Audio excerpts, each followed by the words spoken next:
Bon dia. Aprofitem aquest Parlem Clar número 4 per a parlar dels processos judicials dels que s'està parlant tant en premsa com xarxes socials.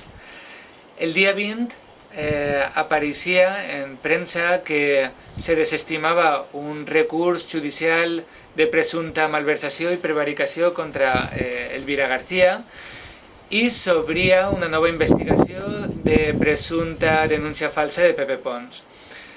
I el PSOE ens demanava que ens posicionàrem respecte a ell.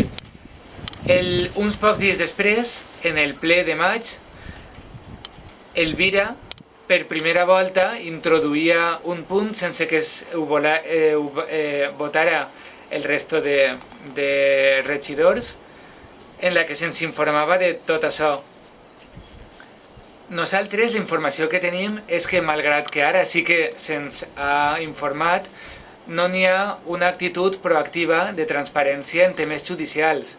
Per exemple, l'any passat, després de que haver hagut una sentència ferma que obligava l'Ajuntament a tornar més de 6 milions d'euros a una empresa, i després de que haguera passat l'aprovació dels pressupostos, ens assabentaren per una filtració de premsa de tot aquest procés.